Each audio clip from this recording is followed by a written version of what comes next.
Blessed be the name of the Lord. Have the prophecies from Matthew 24, the book of Revelation, the prophecies concerning the very last days, have they been fulfilled or not? There is a view called Preterism that says that all those last days prophecies, especially from the book of Revelation, have been fulfilled in the first century AD. And then there is the opposing view called Futurism that says that all those prophecies have not been fulfilled in the first century. All of them will be fulfilled in the very last days. And those are important prophecies concerning us today, like Jerusalem surrounded by armies, mark of the beast, abomination of desolation. The Preterists, they say it's all fulfilled. So who is right about that? Preterists or the Futurists? I would say they are both wrong. You could say they are both right. Because let's take a look at Jerusalem surrounded by armies. So the Preterists say it happened in the first century. The Roman army came and surrounded Jerusalem, destroyed the temple. And it's true, it has happened. But does it mean it's not going to happen again?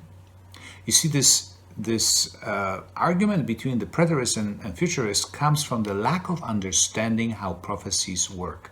The prophecies are not fulfilled just once. They happen over and over again. Prophecies are ever unfolding. Basically, there's nothing new under the sun. History repeats itself.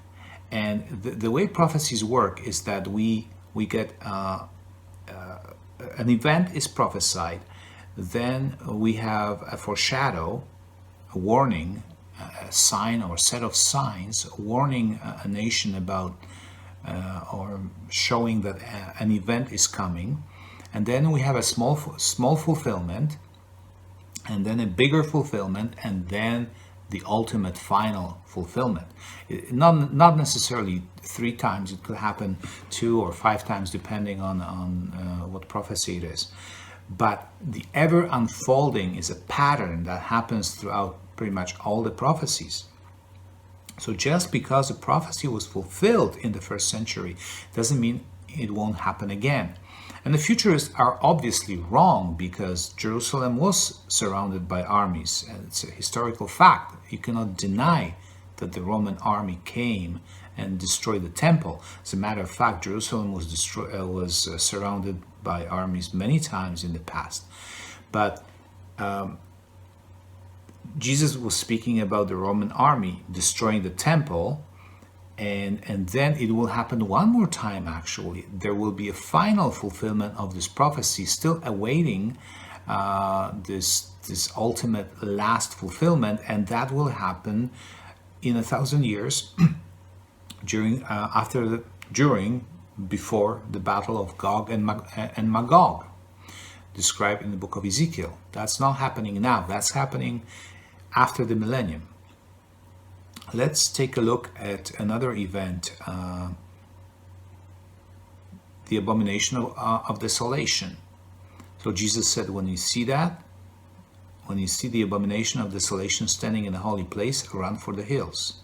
And he says, Prophet Daniel spoke about that. So was that fulfilled? Yes, it was fulfilled in 167 BC, before Christ. Prophet Daniel was about 600 years before Jesus. This happened 167 years before Jesus was born. And there was a Greek ruler called Antiochus Epiphanes IV, and he came into the temple, called himself God, sacrificed a pig, and he was the abomination, or he caused the abomination of desolation. So it was fulfilled once already, right? But then it happened again on a bigger scale when the Romans came, and they did the same thing. They also caused the abomination of desolation, or they were the abomination of desolation. They called Caesar God, or General Titus called himself God. They also sacrificed a pig, I think, but they had no regard for the sacredness of the place. They destroyed the Holy of Holies. They trampled the whole place. They stole gold, and they caused this terrible blasphemy, this transgression against God. So it was fulfilled for the second time, but it will be fulfilled again in the very last days. when the one that people commonly call the Antichrist, but he should be called the man of lawlessness, or the beast, son of perdition, he will call himself God, and he will cause the abomination, or be the abomination of desolation again, on an even bigger scale, and that will happen shortly before the coming of Jesus, and then Jesus will destroy him. So this is how prophecies happen, and I can't believe that people take Preterists seriously, since they even claim that the second coming of Jesus already happened. But we need to understand that prophecies unfold in a bigger and bigger way, and because we need to see what's going on around us now, we cannot be deceived. We need to see how certain events are foreshadowed, and certain events are coming to pass, are starting to happen, so that we are not led astray, and we understand the events around us, and we can endure waiting for the second coming of Jesus, when he's finally coming to set us free. And I hope you are ready for that, because it's happening very, very soon. We're going to see him in our lifetimes. And